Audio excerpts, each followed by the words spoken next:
자, 시청자 여러분 안녕하십니까? 유튜브 채널 JTB 뉴스가 선보이는 김상욱의 여의도 정치. 저는 JTB 뉴스 김철입니다. 제 옆에는 네, 김상욱 국회의원입니다. 벌써 7만 명이면 상당히 빠른 속도입니다. 네. 시민들의 목소리를 다양하게 더 많이 듣고 소통하는 좋은 참고로 삼겠습니다. 정치인들은 사실 이렇게 유튜브 채널을 운영한다고 해서 금전적 이익이 발생하는 건 전혀 없어요. 맞습니다. 예, 하지만 시민들과 소통하고 함께 이야기를 나눌 수 있는 그런 소통의 장으로서 운영을 하고 있는 것이니까 많이 참여해 주시고 함께 해 주시면 좋겠습니다. 또 JTB 많이 홍보해 주세요. JTB가요 오늘자로 해서요 어제자구나 뉴스 분야 유튜브 조회수 1위를 기록했다고 합니다. 아우 대단해요. 어제 하루. 대단해요. 깜짝 놀랐어요. 전국 1등. 아, 예. 축하드립니다, 국장님. 그게 좀 사연이 좀 있습니다, 의원님. 전국 1등. 세상에. 그 일부 아시는 분들은 계실 텐데, 저희가 지역 MBC와 지역 민방, 저희는 지역 민방인데, 이 지역 언론사가 그 KTV 언론을 그동안 갖다가 썼습니다. 네네. 왜냐면은 이제 대통령 정치적 발언 뭐 그런 거는 당연히, 저작권이 없다고 판단을 해서 한 건데, 서울의 중앙 언론사들이 그 JTB를 공격했어요. JTB 조회수가 많이 나오니까. 기득권으로. 많이 나오니까. 이런 게 기득권 갑질이에요. 갑질이에요. 그쪽 주장은 자기들은 인건비를 투입하는데, 네. 그러니까 KTV랑 그 중앙 언론사들이 같이 인건비를 투입해서 이 콘텐츠를 만드니까. 그럼 JTB도 인건비를 같이 넣을 수 있도록 길을 열어주면 되잖아요. 그래서 저희가 이제 그러면 분담비도 내겠다라고 이야기했는데. 그래서요. 예, 맞아요. 했습니다. 근데 그걸 거절당했어요. 그거는 일종의 카르텔이죠. 카르텔이네요. 근데 그거를 이제 김남국 소통비서관이 많이 도와주셨어요. 네. 왜냐하면 대통령님이 그 유튜브를 많이 사랑하시잖아요. 그리고 또 이제 문호를 개방하라고 하셔가지고, 네. 이제 이틀 전에 네. 그 KTV의 모든 영상이 네. 국민들에게 쓸 수 있도록 개방이 됐습니다. 아. 그러니까 의원님도 갖다 쓰실 수 있어요. 그게 이번에 된 거네요. 예, 예. 그동안은 왜 안 됐습니까? 이게 아까 말씀하신 카르텔 때문에 대로 안 됐던 카르텔 거예요? 때문에 안 된 거죠. 와우. 네. 국장님 잼며 드셨네요. 그래서 제가 이번에 방송을 하면서 이재명 대통령님께 감사한다고 인사까지 드리고 잼며 들었습니다, 제가. 예. 자, 의원님 이제 그 정치 이야기를 한번 해보도록 하겠습니다. 먼저 의원님보다 먼저 앞서 발언을 한 그 조정훈 의원과 김종량 의원, 국힘 의원 두 분이 이야기했는데 특히 그 조정훈 의원의 경우 그 근로장학금을 빼서 그 25만 원 소비 쿠폰을 주는 거는 문제가 있다라고 발언을 했어요. 그러니까 의원님이 바로 나가서 이제 그 팩트를 바꾸셨잖아요. 네. 네. 그 이야기 한번 설명해 주세요. 어떤 내용인지. 그때 좀 지나긴 했는데 예. 추경 이번에 얼마나 예민했습니까? 국민들께서 다 관심 있게 보고 계세요. 국민들께서 제일 염려했던 게 이게 혹시나 국가 부채가 늘어나거나 예. 또 다른 빚을 만들지 않겠나라는 우려도 크셨거든요. 그렇기 때문에 더더욱 이 사실에 기반한 공방이 있어야 되는데 조정훈 의원님께서 그런 취지의 말씀을 하셨지요. 14만 명의 근로장학생들이 장학금을 받아가는데 예. 그게 훼손될 수 있다. 예. 그리고 근로장학생들한테 돈 줄 거를 빼서 소비 쿠폰 발행하는 게 말이 되느냐? 그러면 근로장학생은 일해서 돈 받을 공간이 없어지지 않느냐? 라는 취지로 얘기를 하셨고요.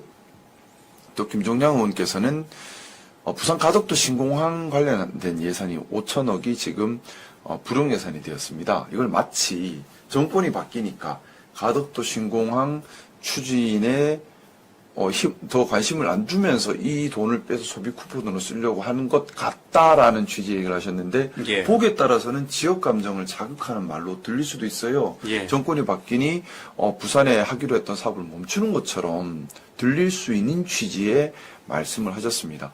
사실 그 두 가지 부분에 대해서 작년 회계 연도에서 근로장학금으로 배정되었던 돈 중에 일부가 소비 쿠폰으로 또 가덕도 공항 건설 예산 중에 일부가 소비 쿠폰 예산으로 온 건 맞아요. 예. 근데 이건 왜곡을 한 부분이 어떤 부분을 왜곡을 했냐면 근로장학생 같은 경우는 그런 거예요. 원래 14만 명 분치를 주다가 2024년도 작년 회계연도 때 예산 추계를 잘못해서 20만 명으로 확 늘려놨어요. 네, 맞아요. 그게. 그래서 예산을 많이 늘렸는데 막상 신청을 받고 보니까 근로장학생이잖아요. 예. 학생이 일을 하고 돈을 달라고 하는 거예요. 그럼 신청을 해야 되잖아요. 예. 그만큼 안 나오는 거예요. 그러니까 여전히 그러면 20만 명분을 잡아놓은 돈을 다 못 쓰고 그때 교육부 장관님 말씀으로는 14만 명분만 소진하고 나머지 6만 명 분이 그냥 남는 돈이 돼버린 겁니다. 예. 그러니까 이게 불용 예산이죠. 쓰고 싶어도 쓸 수 없이 그냥 남아도는 돈이 생겨버린 겁니다. 그건 2024년도 때 예산 짤 때 잘못 짠 거죠. 예. 추계를 잘못한 겁니다.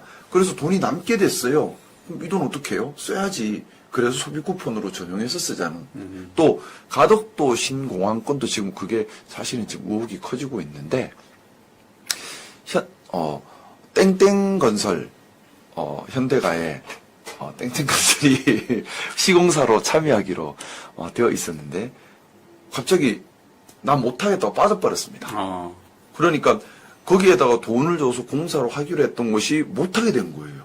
근데 이게 지금 상당히 파장이 커지고 있어요. 왜 갑자기 빠지지? 원래 공기도 예상했던 것보다 더 많이 요구했는데 오케이 해줬는데도 빠지고 뭐 제대로 된 협의도 없이 그냥 일방적으로 빠져버렸어요. 근데 그러면서 이제 여러 가지 의혹들이 지금 또 일어나고 있는데, 뭐 향후의 경우에 따라서 윤석열, 김건희 게이트랑 연결될 수도 있다는 말들도 나오고 있는 약간 좀 정치적 이유가 있는 것 같은 그런 좀 이상한 그 건설에 갑자기 빠짐이 생겨버렸습니다. 공사를 못하는 거예요. 공사비를 주고 싶어도 공사하는 회사가 안 받겠대. 그러면 쓰고 싶어도 못 쓰는 또 불용 예산이 생긴 겁니다. 예. 그게 한 4, 5천억이 돼요. 예. 그래서 소비 쿠폰을 발행하더라도 가급적이면 국채 발행은 줄이는 게 좋겠죠. 그래서 이렇게 작년에 추계를 잘못하거나 또는 갑자기 돌발 변수가 생겨서 쓸 수 없는 예산이 생겼으면 이걸 땡겨와서 쓰는 게 당연히 국가 재정 건전성에 도움이 되죠. 예. 그렇게 해서 확보를 한 거예요. 이거를 마치 지역 감정 때문에 정권이 바뀌어서 공사를 안 하는 것처럼 오해할 수 있는 발언을 하거나 또는 학생들한테 줄 돈을 안 주고 빼들어온 것처럼 오해해서 발언을 해버리면 이 전후 사정을 모르는 국민들은 오해하시잖아요. 그렇죠. 그거 나쁜 정치죠. 팩트에 기반하지 않은. 자, 그래서 이와 관련해서 추가로 국힘 여쭤볼 텐데, 네. 그 여론조사 결과, 그러니까 한국갤럽이 18일부터 10일, 아니, 죄송합니다. 네. 8일부터 10일까지 그 전국 만 18세 이상 1,002명을 대상으로 조사를 했는데, 국힘 지지율이 19%. 네네. 그러니까 4년 8개월 만에 최저로 주저앉았다는 거예요. 네. 그리고 그 TK와 PK, 그러니까 영남이죠. 이 영남에서도 민주당이 국힘을 앞섰다. 네. 이런 조사가 나왔어요. 네. 그래서 말 그대로 국힘에게는 충격적인 결과인데 네. 지금 국힘은 별로 심각하게 받아들이지 않는다. 그렇게 보시는 거죠? 제가 알기로는 그렇게 심각하게 받아들이지 않는 걸로 알고 있습니다. 물론 심각한 분들도 계시죠. 예. 예를 들어 수사선상에 올라와 있는 분들은 심각하시죠. 압수수색 들어가니까 괴롭죠. 예. 심각해요. 그 외의 분들은 사실 그렇게 심각하게 생각 안 하시는 것 같고, 어차피 뭐 할 일도 없고 할 수도 없고 그냥 1년 놀자 이런 분위기 같아요. 예. 약간 방학같이 1년 놀자 이런 분위기 같고. 방학. 그래서 대부분 지역구 내려가 계신 경우가 많아요. 예. 지역구 가서 열심히 행사 다니고 이제 같이 이렇게 자리도 하고 이렇게 다니시는 것 같고 그러면서 다음 선거를 준비하시는 것 같아요. 지역구를 탄탄히 다지자 네. 하면서 이제 열심히 인사 다니시고 계신 걸로 알고 있고 경우에 따라 뭐 못했던 여러 가지 취미 활동도 하시고 하면서 시간을 보내시는 것 같고 그래서 물론 지금 수사선상에 올라와 있는 분들은 괴로운데 그 외의 분들은 미뤄뒀던 숙제들을 다 하면서 조금 얼굴이 좀 더 행복해 보이는 분도 계시고 이 와중에 얼굴이 행복해 보인다. 네, 뭐 못했던 것들을 다 이제 하고 싶었는데 못했던 것들을 지금 좀 많이들 하시는 것 같아요. 근데 자 19%저 생각인데 더 떨어지지는 않을 것 같고 더 떨어지더라도 바로 회복이 되는 게 저 정도 선이라는 생각은 해요. 예. 그러니까 국민님이 떨어질 만큼 떨어졌어요. 제가 왜 이렇게 생각하냐면 여러 가지 여론조사 자료들을 보면 민주주의 우리나라 안 해도 된다라고 답변하시는 분들이 15%에서 뭐 20% 초반 사이 왔다 갔다 하는 나오는 걸로 알고 있거든요. 예. 얼추 그 수치인 거예요. 그러니까는 굳이 민주주의 아니라도 돼 하는 사람 수치와 얼추 비슷하게 나오는 걸 보니까 좀 일부 극우적인 성향을 띠는 분들은 당연히 계속 지지하고 남아 있을 것이고요. 그래서 좀 근데 19% 제가 근데 그 생각을 해요. 우리 사회에 우리도 모르게 파시즘적 성향이 우리 안에도 녹아들어 있고 우리 정치 구조에도 녹아 있는데 우리나라 사회가 파시즘에 매우 취약하다는 생각을 가지고 있습니다. 첫 번째 이유는 분단이 되어 있어요. 그러다 보니 때만 되면 반공, 반중 하면서 들고 나오면서 파시즘이 살아납니다. 또 우리나라가 긴 파시즘 역사를 갖고 있어요. 조선시대도 파시즘이라는 게 그거거든요. 번들 하나로 묶어가지고 하나로 똘똘 뭉쳐서 집단의 목소리로 집단의 행동을 한다는 건데 이 집단을 그러면 최정점에 있는 권력자가 있겠죠. 자신의 정치적, 경제적, 사회적 이익 때문에 이 집단을 움직이는 건데 어떻게 기능하느냐 하면 집단의 무지를 만들고 이 무지를 선동 자극하는 거예요. 사실을 왜곡해서 그렇게 해서 혐오와 갈등을 만듭니다. 그래서 외부의 적을 만들고 내부의 적을 만들어서 이걸 통해서 발생한 혐오와 갈등을 통해서 한데 뭉쳐서 자기가 원한 대로 집단으로 개인이 무시하고 움직이는 것이 극우적인 행동 양태거든요. 자, 제가 그래서 팩트를 오염시키는 걸 싫어하는 거예요. 팩트를 오염시키고 왜곡하고 사실을 과장해서 움직이는 것, 이것이 극우적 행동 양식이에요. 그것이 아니라 그러니까 팩트를 왜곡해서 혐오를 일으키는 것. 이게 극우적 행동 양식이거든요. 반대로 있는 그대로의 사실을 얘기하면서 사회 통합을 얘기하는 것. 이것은 민주적 행동 양식이죠. 이번 보니까 자료를 보니까요. 표본 오차 95% 신뢰 수준에 플러스 마이너스 3.1%포인트. 그러니까 중앙선거 여론조사 심의위원회를 참고하시면 될 텐데, 네. 대구 경북 같은 경우는 민주당이 34%, 네. 국민의힘 27%. 어머, 그러니까 어머. 7%포인트 차예요. 대구 경북에서 민주당이 국민의힘을 앞섰어요? 예, 아까 제가 세상에. 야, 이런 일이 다 있어요? 그리고 이제 부울경에서는 민주 36, 국힘 27. 그러니까 대구 경북이든 부산, 울산, 경남이든 국힘은 똑같이 27% 똑같아요. 이번 네. 여론조사 결과. 콘크리트 지지층이에요. 그리고 대구 경북에서는 민주당이 34, 그리고 부울경에서는 민주 36. 엄청난 수치입니다. 예. 저는 대통령님께서 잘하셔서 나온 수치라고 생각합니다. 그렇죠. 네. 네. 그런 기사도 나와 있더라고요, 보니까. 네. 네. 저는 이게 국민의힘이 못해서 떨어질 수치라기보다는 대통령님께서 잘하셔서 국민들께서 누구를 찍었던 간에 정치의 효능감을 느끼시면서 이렇게 나온 것이 아닌가 하는 생각이 들고요. 앞으로 계속 더 잘해야죠, 우리가. 그래서. 아까 제가 초반에 말씀드렸다시피 KTV 관련해서 제가 지난번에 효능감을 바로 느끼셨죠. 잼매드렸다 그랬는데 우리 김상호 의원님은 어떤 면에서 잼매드셨어요?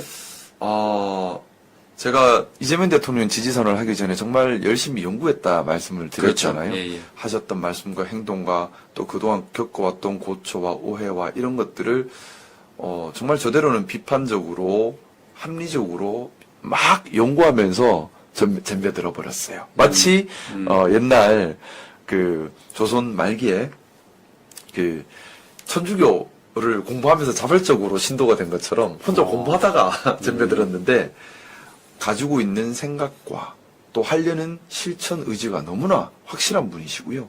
그리고 상당히 균형 잡혀 있으십니다. 예. 일하려는 의지로 가득한 분이세요. 그리고 제가 제일 이재명 대통령님을 높게 평가하는 게 뭐냐면 엄청난 공격을 받으셨잖아요. 그렇죠. 보통 공격받으면 사람이 어떻게 됩니까?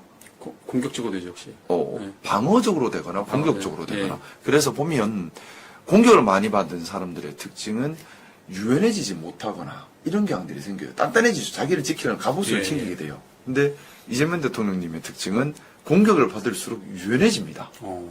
더 생각이 유연해지고 더 폭이 넓어지고 더 많이 포용하게 돼요. 공격을 하면 할수록 포용성이 더 커져가요.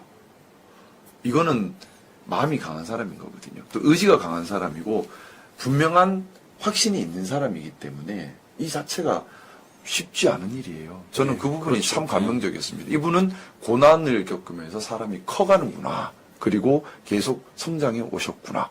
20년 전에 이재명 대통령님, 10년 전에 이재명 대통령님, 지금의 이재명 대통령님 계속 성장하고 계신 거죠. 예. 점점 큰 사람으로. 전 그게 너무 좋았어요. 그렇군요. 좋은 분석이십니다. 지금 의원님이 울산 남구 앞 지역위원장 맡고 계시죠? 정확하게 말씀드리면 지역위원장의 직무대행을 임시로 맡게 되었습니다. 그래서 저한테 지역위원장을 맡아야 한다라는 말씀들이 있으셨는데 제 지역구에 원래 전은수 위원장이 맡고 있었어요. 그렇죠. 뭐 제가 다른 사람의 자리를 제가 뭐 국민의힘에 있다가 민주당으로 넘어왔는데 기존에 계시던 위원장님이 저 때문에 입장이 곤란해져서는 안 된다는 생각이고 그래서 공식적으로 지도부에 저는 뭐 지역위원장을 맡을 생각이 없습니다. 대신 지금 맡을 사람이 없다면 올 때까지 직무대행으로 도와드리고 자리를 지켜드릴 건 제 의무인데 지역구 국회의원으로서 당연히 지역을 위해 애쓰고 노력하고 지역 현안을 푸는 건 당연한 제 의무고요. 하지만 뭐 지역위원장을 맡아서 기존에 하시던 분의 자리를 입장을 곤란하게 하는 거는 그거는 옳지 않은 일이라 생각해서 뭐 지역위원장을 맡겠다고는 하지 않았고 직무대행으로 임시로 지금 자리를 이제 수행을 하게 될 것 같고요. 모르겠습니다. 제가 앞으로 어떻게 될지 모르겠는데 기본적으로 자리 욕심은 내고 싶지 않아요. 그래서 근데 좀 앞에 보세요, 의원님. 네네. 카메라 쪽. 지난번에 보니까 유세 현장 때 네. 그 당시에 이재명 후보였죠. 네네. 그다음 같이 의원님랑 갔는데 울산에서 인기가 거의 연예인급이던데요. 제가 봤는데 그걸. 시민들께 너무너무 네. 감사한 마음입니다. 저 깜짝 놀랐어요. 그때도 이제 뭐 지역위원장 때문에 약간 그 고충 뭐 그런 걸 제가 들은 것 같은데 울산에 딱 갔더니 김상욱 떴다 해가지고 유세 현장에서 그 우렁찬 박수 소리와 함께 와 대단했습니다. 이 자리를 빌어 말씀드리고 싶습니다.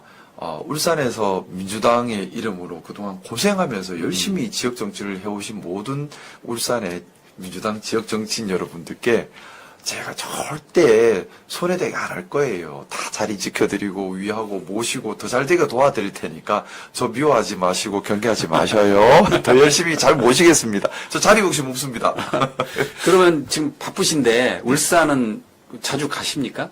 매주 내려가고 있습니다. 아, 예. 근데 그렇게 막 요란하게 움직이지는 않고 조용조용하게 만날 분들 만나고 그리고 또 해결해야 될 현안이 있으면 현장 가보고 이렇게 하고 있어요. 뭐 행사를 다니거나 그러진 않아요. 왜냐하면 예. 제가 정치하면서 결심한 것이 몇 가지가 있는데 소위 말하는 행사돌이 안 할 거다. 그리고 뭐 일 안 하면서 그냥 악수만 하고 다니는 그런 사람 안 할 거다. 그렇게 스스로 한 생각이고 또 지금 사실 울산에서는 제가 또 입장이 좀 애매해요. 예. 국민의힘에서는 변절자, 배신자 반드시 처단해야 될 처단 영순위가 되어 있고 그리고 아무래도 울산에서 기존에 민주당 하시던 분들은 특히 울산민주당 같은 경우는 약간의 계파 갈등이 있어요. 그러다 보니 상당히 조심스러운 굴러온 돌이 됐죠. 그래서 이 평화를 깨트리고 싶지 않아서 균형을 깨트리고 싶지 않아서 그냥 조용히 제 할 도리만 열심히 하고 있습니다. 지역에 일하는 것만 열심히 하고 있습니다. 그러니까 그 연장선에서 여쭤보는 건데, 네. 그러니까 그 CBS 김현정 뉴스쇼에 가가지고 네. 그 국힘 이야기를 했는데 네. 그 뒤에 국민의힘 의원들이 전화가 왔다면서요? 그러니까 지금 의원님이 지금 이 와중에도 국민의힘 의원들은 그러니까 이렇게 지지율이 낮은 와중에도 국민의힘 의원들은 지금 방학인 것 같다. 지역구 챙기기에 바쁘다라고 방송을 하니까 그 뒤에 전화가 왔다면서요? 그거 전화 주신 분 계세요. 뭐 누구라고 말씀드리기 네, 힘든데. 뭐라고 하시던가요? 예? 아니 그냥 좀 나갔으면 조용히 있으라는 적이죠. 근데 저는 요새 신나요. 신나는 게 일할 수 있어서 정말 분출을 아껴가면서 뭐 아침 일찍부터 밤늦게까지 뭐 일하는 게 너무 신나는데 국민들을 위해 일하고 있는 그게 우리 해야 될 일이니까요.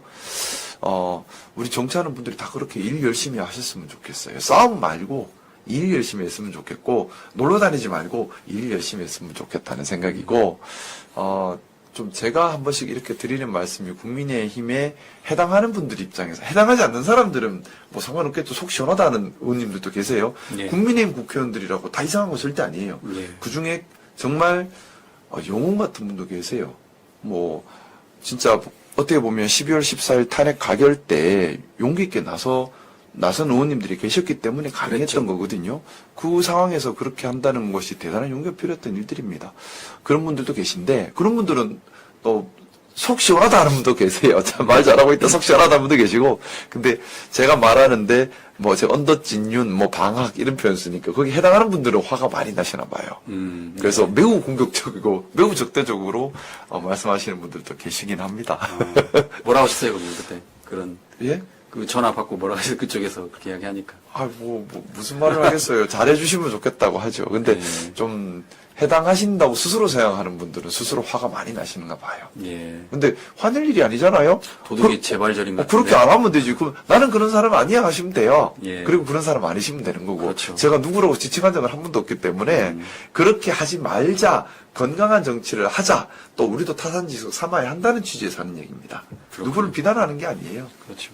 그러니까 의원님이 굳이 특정인을 비난하는 게 아니고 그러지 말자. 그리고 그런 구조와 그런 문화를 경계해야 하고 스스로 되돌아봐서 그런 구조와 문화에 들어있다면 그러지 말라는 취지인 겁니다. 바뀌어야죠. 예, 그렇군요. 자, 이번에는 그 윤석열 전 대통령 이야기 해보겠습니다. 네. 그 내란 특검회에서 지금 재구속이 됐죠. 네네. 그리고 구속 후에 첫 조사를 응하지 않았어요. 네. 예. 안 나올 줄 알았어요. 안 나오지 않았어요? 네. 근데 이유는 뭐냐면 건강상의 이유다라고 말을 했다는 건데 네. 특검이 그냥 넘어갈 특검이 아니잖아요. 그래서 특검이 뭐라고 그랬냐면 조사를 받을 수 없는 건강상의 그 사유가 네. 수용자 입소 시 건강검진 및 관리 과정에서 발견됐는지 확인을 해달라라고 공문을 발송을 했어요. 네. 그 거짓말인지 진짜인지 하나 그렇죠. 물어보겠다는 네. 거네요. 그래서 이제 기자들이 질문을 했나 봐요. 네. 그랬더니 특검이 불출석 사유가 합당하지 않을 경우 형사소송법 절차에 따라 진행하겠다. 그거는 무서운 말인데? 무슨 뜻 아시죠? 강제로 끌고 가겠다는 거잖아요. 그렇죠. 그래? 야, 그 전직 대통령인데 강제로 끌려가면 참, 그죠? 예. 상상을 해볼까요? 윤석열 대통령, 전직 대통령이죠. 예. 윤석열 아저씨가 강제로 끌려간다. 안 나갈래, 안 나갈래. 잡아서 끌고 가는 거잖아요. 예. 끝까지 왜 그래요, 진짜? 그 지난번에 특검 어제 때 사람 여러 또 혼내야 되겠다. 예. 무게가 있으시니까. 그 지난번에 특검 때도 예. 처음에 9시까지 오라고 그랬는데 10시까지 간다고 그랬다가 네. 그다음에 뭐 지하 주차장도 거절당했잖아요. 네.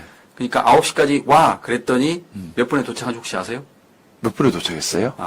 9시 1분에 도착했습니다. 일부러 1분 늦었네. 그래가지고 그때 무슨 말이 왜 나왔냐면 법질서를 자꾸 윤석열 무시하려고 전 하지? 대통령이 지키는 1분의 자존심 그게 회자가 됐습니다. 내가 법 위에 있어. 네. 이걸 계속해서 그러니까 처음에는 10시까지 가겠다고 하다가 특검이 꿈쩍도 안 하니까 9시까지는 가야 하는데 그렇게 되면 좀 또 그렇잖아요. 본인 입장에서는. 저는 며칠 전에 방송에 보니까 바지에 주머니 손 넣고 이러고 예. 그 모습도 좀 보기 싫었어요. 저도 그거 어떻게 보셨어요? 그 바지에 손 넣고 이렇게 보이더라고요. 예. 근데 국민들께 미안하다, 죄송하다 하는 게 도리이지 않을까요? 그리고 예. 잘해서 상 받으러 가는 게 아니잖아요. 못해서 조사 받으러 가는 건데 그렇게 좀 소위 말하는 거만한 모습 좋지 않은 것 같고 얼마나 법을 쉽게 함부로 받고 법 위에 군림하고 살았는지를 보여주는 대목인 것 같습니다. 근데 정말 강제 부인하면 이걸 남들 보기엔 부끄럽고 다른 나라 사람들 보기엔 진짜 부끄러운 일이고 예. 그리고 뭐 어떻게 봐야 될까요? 어떻게 생각되세요? 한번 상상해 보시면 그 국민들한테는 가슴 아픈 일이죠. 왜냐하면 이 뭔가라는 전에 그 누구죠? 이명박 대통령도 그랬고 우리 그다음에 박근혜 대통령 그랬고 그걸 또 봐야 되니까 국민들 입장에서는 참 강제 구인할 때 취재하러 가실 거죠? 저희는 이제 기존의 언론사 저희는 못 갑니다. 왜요? 그 바운더리가 너무 넓어가지고 아니요, 그래도 가도록 노력하겠습니다. 그래도 가주세요. 네. JTB가 찍은 사진을 보고, 영상을 보고 싶어요. 알겠습니다. 끌려가고 있는데, 나 안 갈래 하고, 아니야, 가야 돼, 이러고 하면. 설마 그럴까요? 그러니까 그거는 이미 구치소 안에서 그런 실랑이를 벌이고 어. 막상 그 카메라 앞에서는 그냥 순순히 갈 그 것 실랑이를 볼 수는 없을까요? 그거는 공개가 되지 않을 것 같은데. 그러니까, 그런 네. 거 좀 공개하면 좋겠다. 그러니까요. 궁금하다. 뭐라고 하면서 안 갈래 하는지. 그러면 이제 본인이 했던 일을 더 뉘우치겠죠. 내가 정말 이런 일을 했구나 느끼겠죠. 근데, 윤석열, 아저씨께서 예, 현실을 빨리 깨달으셨으면 좋겠습니다. 분명한 내란죄잖아요. 예, 예.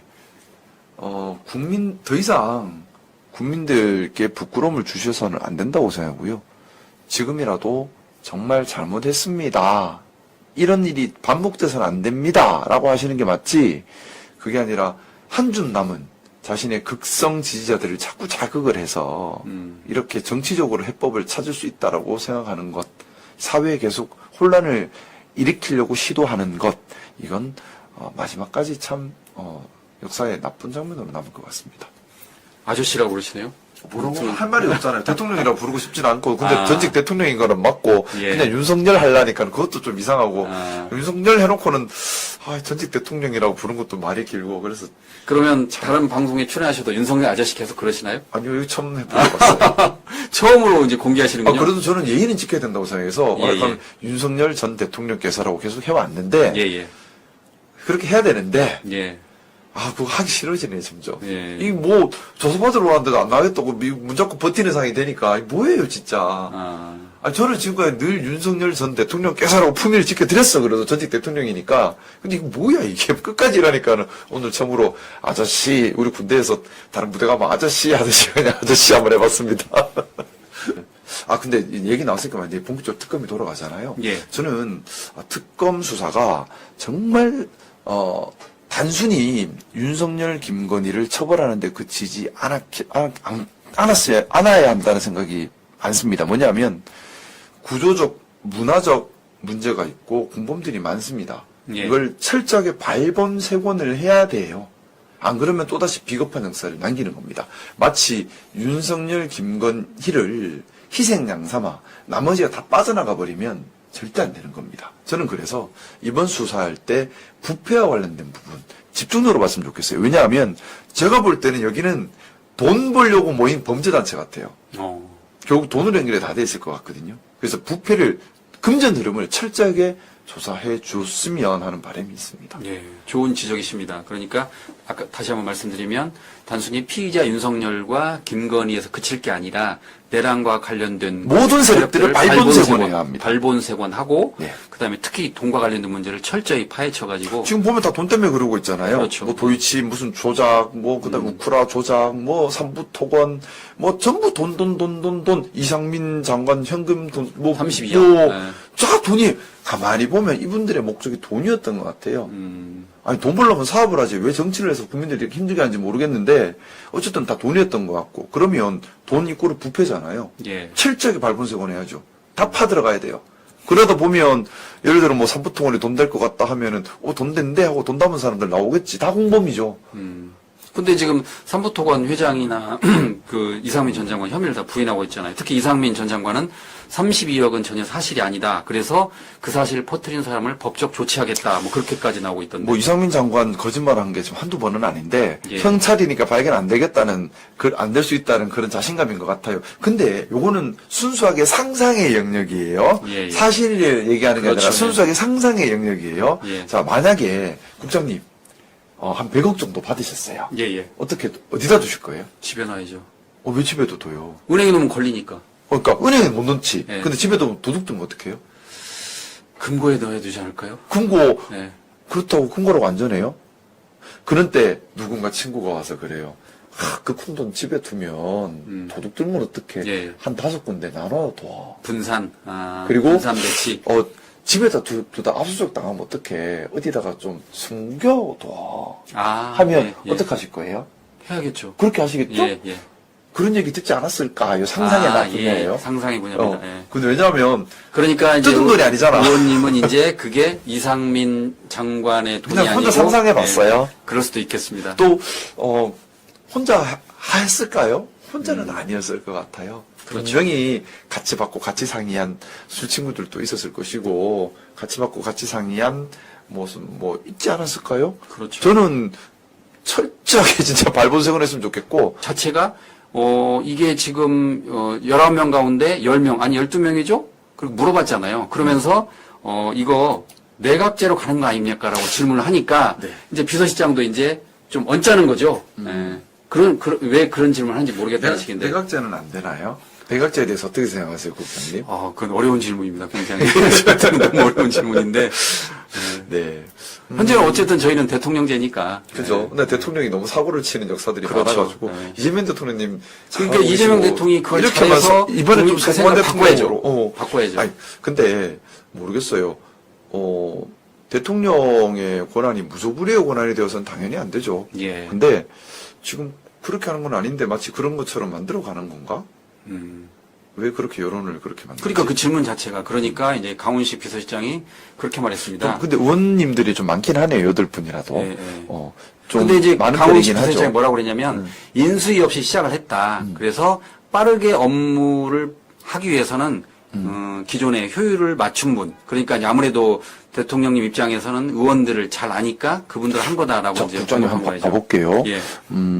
강선우, 김성환, 김윤덕, 안규백, 윤호중, 전재수, 정동영, 정성호까지네요. 예. 그렇게 의원님들이시다, 그쵸? 예. 의원님들께서 11문제 정반으로 열린- 가시는 예. 의원님들이시네요. 존칭은 생략하고.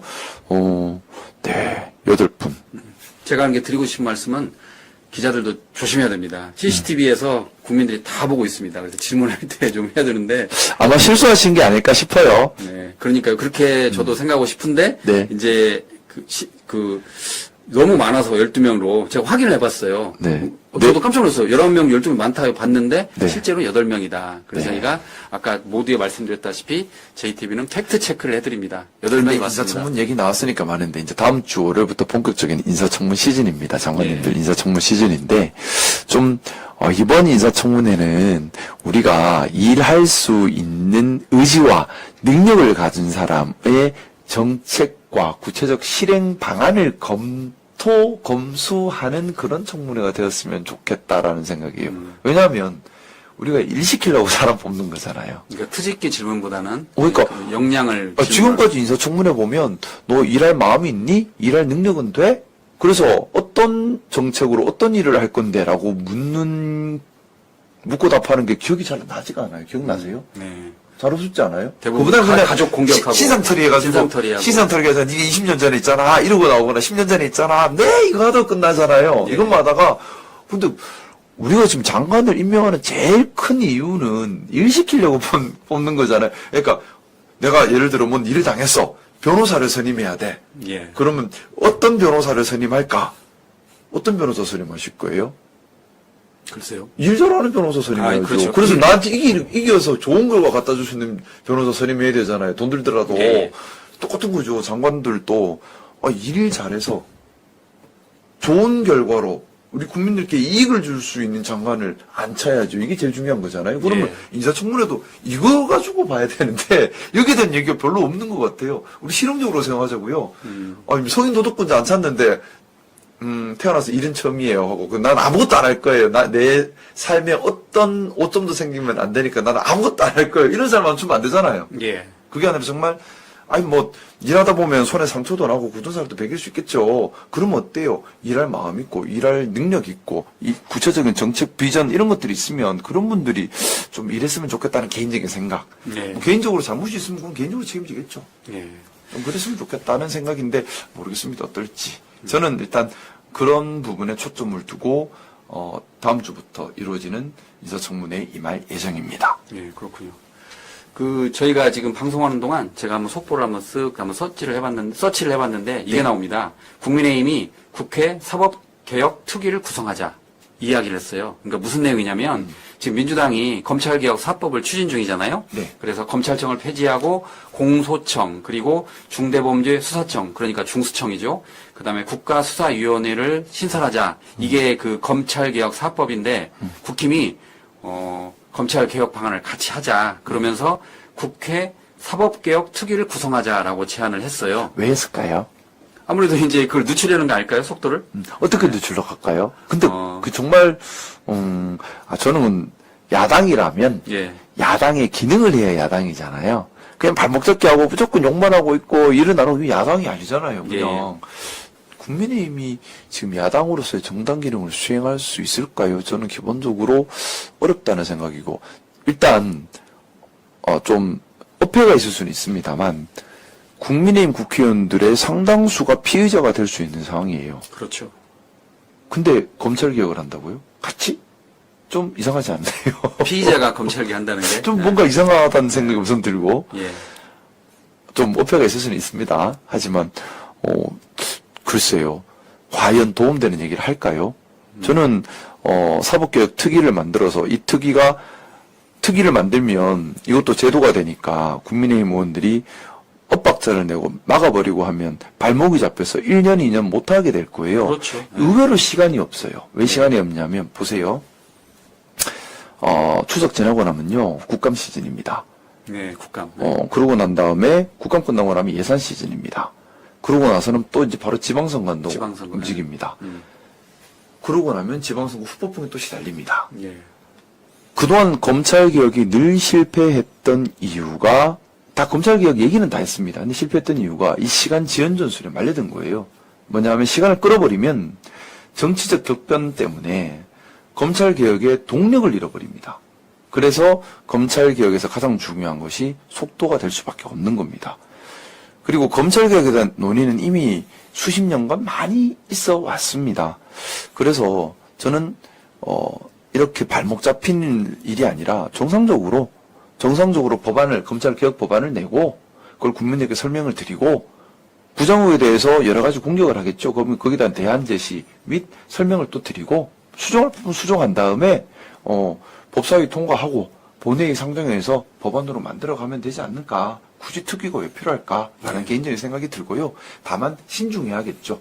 검찰 기능이 국민의 삶과 직결되니까 신중하게 잘 모델링해야 될 건데 기본적인 제 생각은 수사기관 간에 서로 서로 수사할 수 있도록 해야 된다는 생각이에요. 예. 수사기관이 여러 개가 있고, 지금 검찰 독점이지 않습니까? 이게 좀 여러 개가 있고, 이 수사기관 간에 서로 수사할 수 있도록 하면, 사고치면, 예를 들어 A라는 수사기관에 사고치면 B라는 수사기관에 수사 들어와버리면, 보는 눈이 많으면, 감시의 눈은 많으면 많을수록 좋다는 생각이거든요. 예, 예. 좀 그런 방향성 갖췄으면 좋겠다는 생각 가지고 있고, 의견도 드리고 있는 중이에요.